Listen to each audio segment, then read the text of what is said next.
safety. Ako nga pala si Boy Nognog, isang safety ng 10 taon. Hindi ako technical na tao at ako ay natuto lang ng pangkaligtasan na usapin gawa ng aking experiences sa trabaho. Ano po? Ito pong video na to is para sa atin, para sa lahat.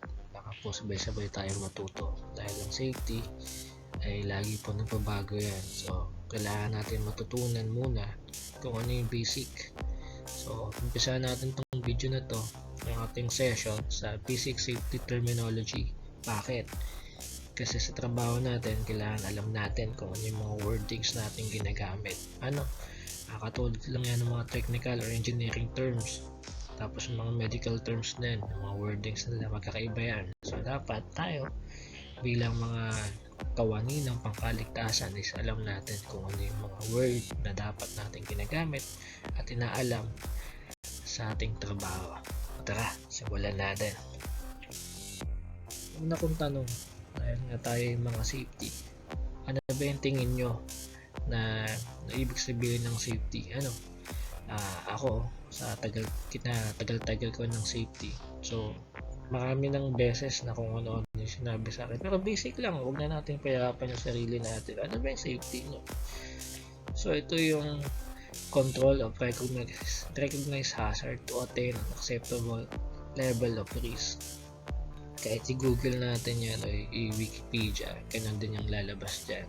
So layman's term, dapat maging ligtas. Ayan yung paraan kung paano tayo maging ligtas sa ating trabaho o yung ating mga kawani o yung ating mga manggagawa sa trabaho. Ito yung paraan paano natin sila iiwas sa aksidente. Ano po?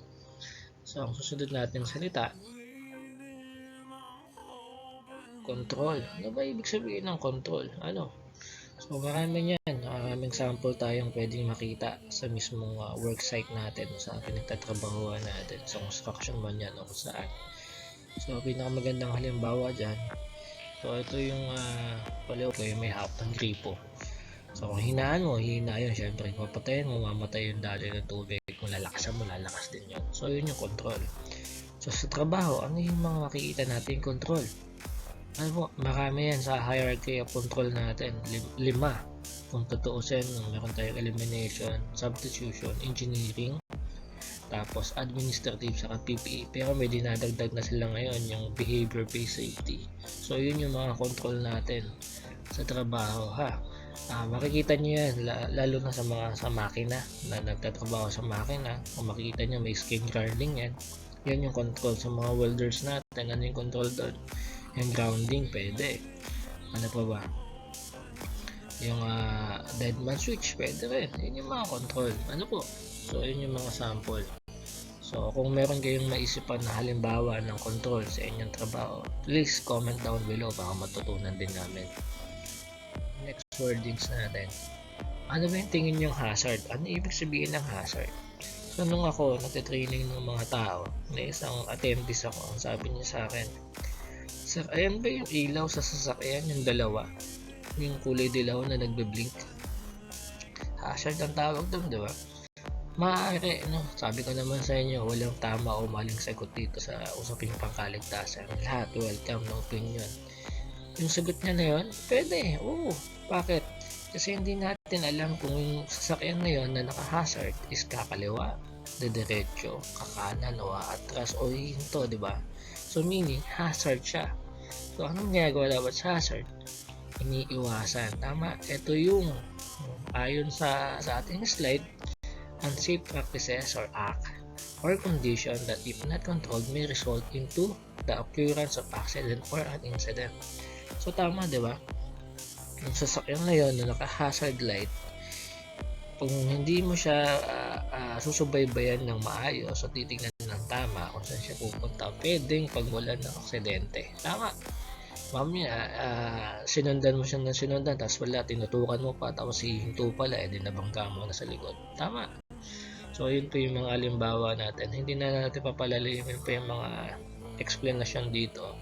So yung pinakamabilis na bagay na maintindihan natin kapang mga safety o yung mga taong nanonood sa atin ngayon na hindi naman nag-aaral din ng technical. Ako hindi naman ako technical na tao, hindi ako engineer. So, natuto lang ako dito sa experience sa Pilipinas. Ano po?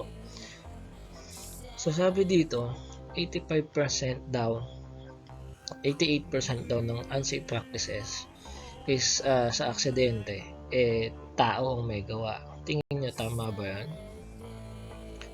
Pwede. Pero sa mga susunod na slides natin o sa mga susunod na video presentation natin, i-explain natin na maigi yan. Kasi hindi naman na porket 88% daw ng unsafe act or unsafe practices is pinagmumulan na aksidente or insidente. Siguro pwede, pinagmumulan siya ng contributing factor, pero hindi natin pwede laging sisihin yung taong gumawa. Ito po kasi may madalas may mga tao, yung mga kapwa nating safety na sinisisi lang sa tao yung nangyari aksidente. Baka naman diba, may mali rin sa sistema, may mali yung sistema na hindi niya sinundan niya, tapos mali pa rin yung kinalabasan, diba? Ano pa ba? Malaki ang contributing factor ng unsafe act kasi yung behavior din natin bilang tao, may explain pa natin yan. Tapos unsafe conditions, ito yung mga bagay na normalize na natin, nakala natin okay pa, yung pala hindi na. May explain din natin yan. 10% daw yan, so in total 98% yung ng pagkakataon galing dyan sa mga yan, yung mga aksidente. So pwede, may root cause tayo, meron tayong contributing factor na pag-aaralan natin sa mga susunod pang video. So ano yung 2% pang natitira? Ito yung tinatawag natin na act of God or will of God. Bakit? Kasi yan yung mga bagay na hindi control ng tao at hindi rin design ng mga tao. Ano yun? Halimbawa, weather condition, kidlat, lindol, diba? Baha, hindi naman natin control yan. Bagyo, diba? Nagtatrabaho na bagyo, diba? Hindi natin control yun. Bigla na lang yung buhos ng unos na hindi naman na predictable ng pag-asa kung ano yun, diba? Biglang lakas ng alon, biglang lakas ng hangin, pwedeng makakasidente sa atin. So yun yung 2%. Pag yun na tumama sa'yo habang nagtatrabaho ka, napakaswerte mo na nun. Sabihin talagang napakabait mo, gusto ko nang kunin ni Lord, diba? So yun lang yun.